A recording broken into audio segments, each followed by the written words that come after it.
Decker. Welcome to Connect My Business North Kent. I'm here today with Dr. Ted Sees from Rockford Family Eyecare. He is located right next to Big B and Pizza Hut, right by the Meijer there on 10 Mile. How you doing, Dr. Ted? Good, Jason. Thanks for having me. Call you? What's that? What do you want me to call you? Dr. Ted, Dr. Sees? Dr. Ted's easy, but Ted is even better. Well, I love your last name, Dr. Sees, because that's perfect for what you do. So did you even think about that as a kid? I didn't. Great last name. No, I didn't. I didn't think about that at all. I didn't actually think about it until I was in optometry school when a fellow student asked me if I was a dynasty, and I didn't know what he was talking about because he thought, well, your last name, everybody had to have been an optometrist in my family, and didn't even dawn on me, which is awesome. Kind of sad. Well, what's funny is I know a doctor, and his last name is Dr. Payne. It's probably a bad one to have as a dentist. So yeah, not great. Yeah. Well, tell us a little about yourself. I know you've been here for 6 years, and what made you come to Rockford? What made you move to Rockford? Well, when I graduated from optometry school in 2007, my wife's an optometrist too. She's the other partner here at Rockford Family Eyecare. Cool. She graduated, and I graduated in 2007 in Chicago, and we established that we wanted to go somewhere different for a couple of years, and we started working at a corporate job in Washington, D.C. area. And then we were there for about 7 years. And then we decided we wanted to make the shift back to the Midwest. Now, I'm from South Dakota. Carrie's from Michigan. We had a coin toss, and obviously I lost. So this is why we're here in Michigan. No, honestly, there's no comparison to West Michigan. But anyway, so Carrie's from Jackson, Michigan, and she's had siblings who've been out in the Grand Rapids, Rockford area for about 15 years. And so we knew it. We knew the area well. And so, we decided that we wanted to take the leap and open our own practice. And, that was 6 years ago. And, man, it's been fantastic. I love it. I know you from the chamber. You do a lot of great things for the community. What's made you fall in love with the community, Rockford? There is just a really tight-knit community in the sense of people really genuinely care about people. When growing up in South Dakota, you definitely have that too, but you lose that sense when you go to a bigger city, and you lose that when you go to a city like Chicago or Washington, D.C. But the sense of community and everybody genuinely cares for each other is just really overwhelming here. And then you factor in all the awesome nature that comes with this part of the state. It's just unmatchable. It's great. Yeah, it's why I came back too. I grew up here and came back. I moved to Colorado, and people say you're nuts coming back from Colorado. Right.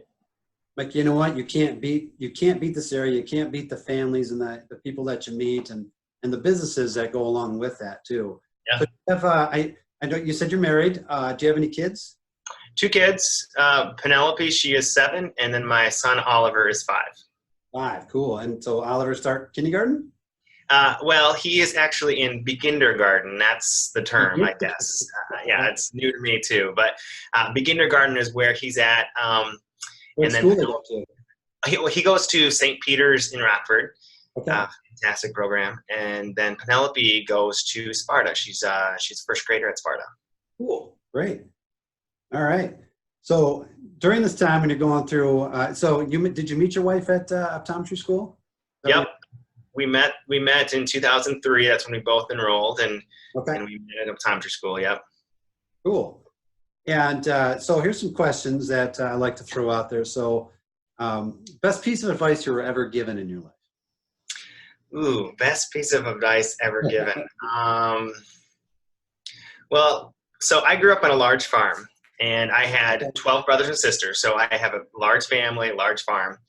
And one of the things that my dad always told all of us kids was that he wanted us all to get an education. He didn't care what it was.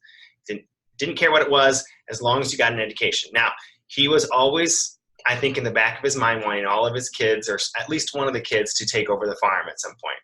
Well, all the kids got an education. None of them took over the farm. Not it's not an issue to him because he has other nieces and nephews who have taken over the farm, so it's still in the family name. But the whole mindset of, you know, pursuing your dreams and your passions, it's not really a one phrase piece of advice that was given to me, but I think the whole, you know, follow your dreams. I think, you know, I think that was it, is what I would say. That's cool. That's great. And how about the best compliment you've ever received? Best compliment. Eeks. I don't know, man. I could think of a lot of bad things that people have said about me. No, I don't know. How about maybe like a patient of yours? Yeah. You know, that gave you a great compliment. Yeah, you know, I've gotten letters from patients. You know, that's a good point. I've gotten letters from patients who, you know, where I've done an exam on their eyes, and the patient doesn't have any idea that there's something going wrong, but we end up finding something, you know, diabetes in the eyes, or a stroke that's been occurring in the eyes, or a stroke or a potential stroke. That's pretty life altering, and I've had many patients write letters to me saying thank you. You know, you've saved not only my vision but my life, because when you're having massive strokes in the eye, you're probably going to stroke everywhere else too. Yeah, I would.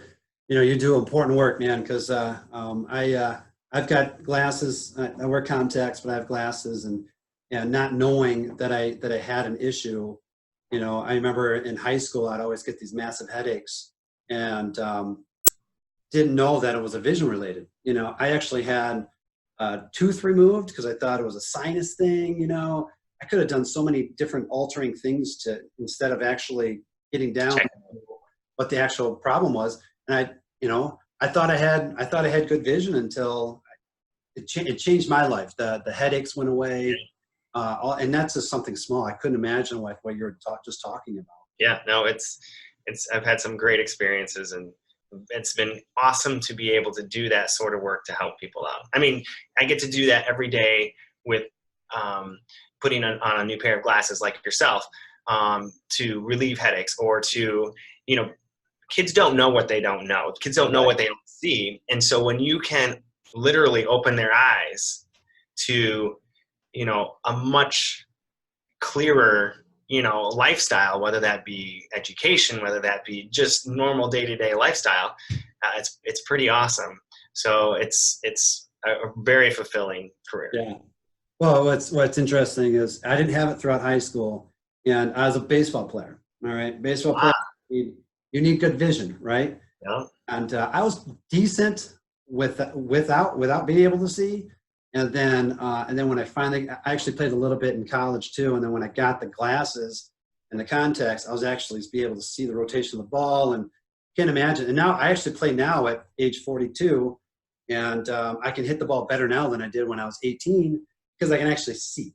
You know. Yeah, there's a lot more that's and to that count, you can see much better, but you have better depth perception. You have, you know, there's just so many things that come along with being able to see in the visual processing system. Yes, I need to get my son to see you because he plays hockey and he takes his glasses off, and we tried to put he's 9, tried to put contacts in his eyes, hated it, right? And but it'll change his life if he actually be able to see on the ice, you know? Oh, yes, big deal, for sure. So a couple other questions. On your days off, where would I find you on your day off? If the kids are out of school, then I am definitely hanging out with the kids, going to the park. They're big into riding bikes now, so that's the thing that we do a lot at when we can. I also, you know, I just like to be outside. I like to go out to eat. I like to try new restaurants, breweries, and you know, I like to be in the gym. That's my one little thing that it's my stress reliever, I guess. Everybody's got to have them. What gym are you? Where do you go? What gym? I go to MVP in Rockford. MVP, perfect. All right. Last question. Last good book that you read? Oh my gosh. Um, and this is so sad. I know like the smartest people in the world read multiple books in a week. Um, I don't do a lot of book reading. I do a lot of journal article reading, Sure. which makes me kind of sound like a nerd, but, Boring. boring, right? But I'm just kidding. to be honest, I find that absolutely fascinating. I love learning about new technology with the optical industry, optometry. It is very fascinating to me. Yeah, I would say I do a lot more journal articles than a lot of book reading. You're dedicated to your craft. I respect that. Respect that a lot. So, for people out there that, because that they're looking for somebody to go see you, what would be the best way to get a hold of you? To call you, to go to your website? What would be the best way to do that? I would say the best thing would be to just give us a call. That would be the easiest because you're in direct contact with somebody who could help you out with any of the questions that you might have regarding insurances, regarding when you want to get scheduled. But if you wanted to learn more about us before you made that call, our website explains everything that we do, everything from diabetic evaluations to glasses and contact lenses to orthokeratology, which is contact lenses that correct your vision while you sleep. And we do dry eyes and then myopia management or kids whose eyes get worse every year. So that kind of explains some of those processes and what we would do for those exams. But to get a generalized exam scheduled or to, have something formalized, giving a call would be the easiest. Great. Okay. Accepting new patients, correct? Yes. Yep. Yep. Okay. So if I can elaborate on that just a little bit. So my wife and I, like I said, we have 2 little kids, and because my son is not into school full time, he's only doing 3 days a week, we try to spend as much time with the kids as possible before they are in school all the time. So one of us is at home for at least part of the day with our son. But with that being said, one of us, Carrie or I, will be at the office, the Rockford branch. And then we have another doctor Dr. Kelly, and she is a classmate of ours as well, who moved to this area about 2 years ago. Her husband's a physical therapist, and he is from the Lansing area. And so she has been a fantastic addition to the group, and she's been doing a lot of pediatrics. That's all she's done her whole career, and so she loves doing the pediatric portion of it, which is a big part. So she is at the Rockford branch as well. And then we all split the time at Belding as well, our other branch. That's great. That's great. And for everybody out there, Dr. Sees does a lot with the chamber. And in anybody who knows me, I support anybody who is a big part of the chamber because I am too. So if you guys have any questions or anything like that, give Dr. Sees a call. And I appreciate the time. It's been great. Yeah, thank you, Jason. I appreciating you interviewing me. Yeah. Thanks again. Everybody out there, have a great day. Bye-bye.